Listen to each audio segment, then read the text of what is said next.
the concept of inequality used to be a mathematical notion. It now seems to be a moral one. Is inequality bad? Does the Bible treat inequality as bad?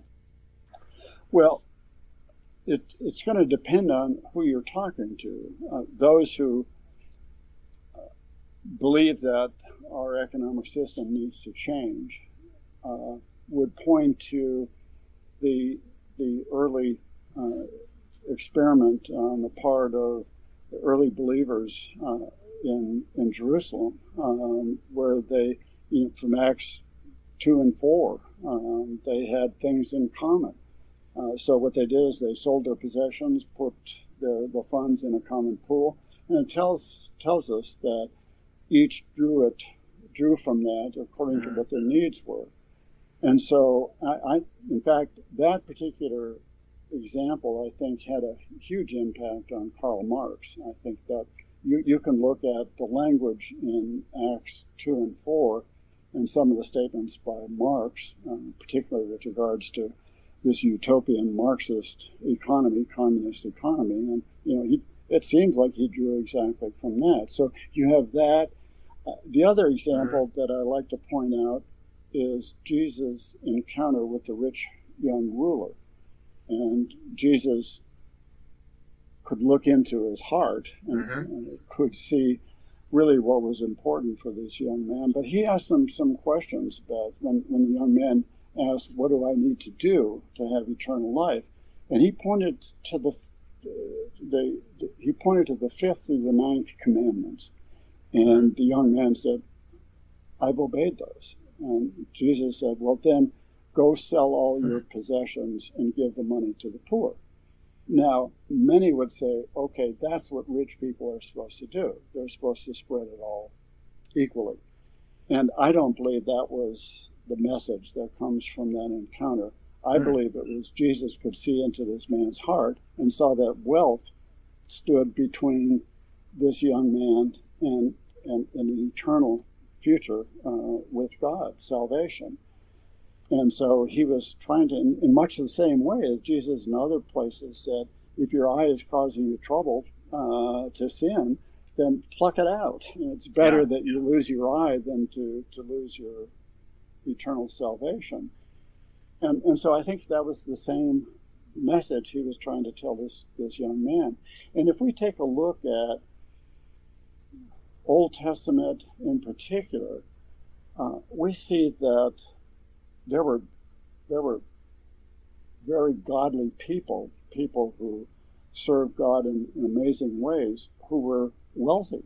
And in fact, we're even told they were blessed with wealth. So I think God is totally tolerant of differences in wealth. And I don't think there's an obligation to try to equalize wealth. And if you take a look, too, at and income and wealth are related. They're different, but they're related. And if we take a look at the reasons why income is different among our population, one of the reasons is just age. That you take people in their early years, they don't earn very much, in large part because they're not terribly productive at that point. They're learning, they're growing in productivity. And as they do, they are remunerated more, so they're earning more. So you take a young person who's in a particular profession and an older person who's been in that profession 20 or 30 years, there's going to be a big, big difference in their income and also their wealth. The older person will have accumulated assets, mainly aiming towards retirement. And those are different. Is that difference bad? I don't see how that could possibly be regarded as bad. Or take a look at risk. Let's suppose you have two people who are starting businesses, and let's say the failure rate is 50%. Okay, one is going to make it and make it big. It's going to be wealthy. The other is going to fail, and it's going to be at the other end of the spectrum. Is that bad? Is that evil? We should be thankful for risk takers because we have a much better standard of living today because of so many risk takers in the past. So I don't think we want to discourage that.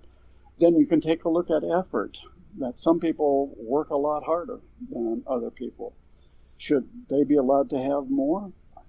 I think that's perfectly reasonable. And we could go down a lot of other things. So when you sort these things out and try to adjust for all of these, it's a lot more complicated than we think.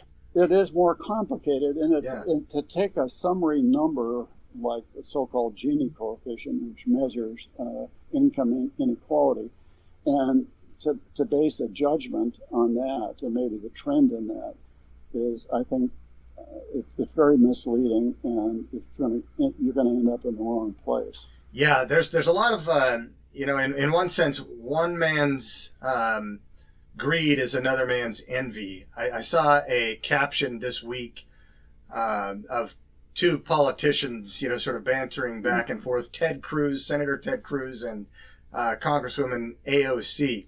AOC went to a dinner party, and she had this white dress on, and on the back in red it says "Tax the Rich." Right.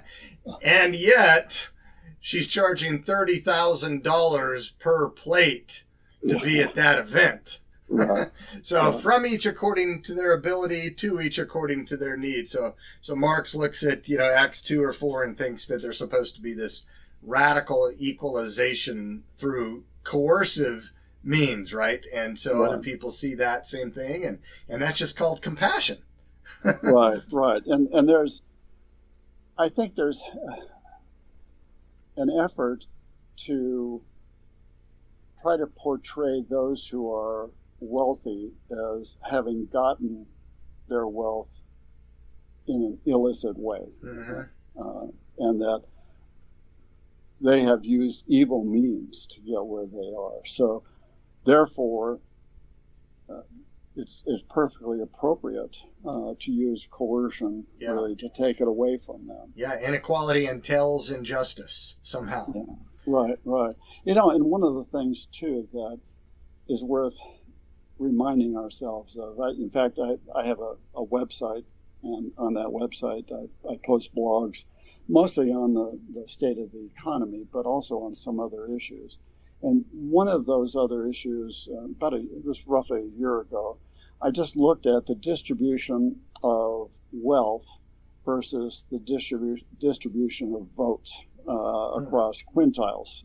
And so the distribution, quintiles would be fifths of the population in terms of lowest to highest wealth or income. And the distribution of votes is fairly uniform, but the distribution of wealth is highly skewed towards the upper end. So in a democratic political system, there's a tremendous incentive to, if you want to be in public office and have control, to appeal to those in the lower half and basically tell them, I'm all in favor of you. You've been treated poorly. Your condition is the result of others taking advantage of you, and I'm going to take care of that. AOC, and you can point out a number of people currently in influential positions who have pursued that agenda of just taking advantage of that difference in terms of the distribution of votes versus distribution of income or wealth. Right.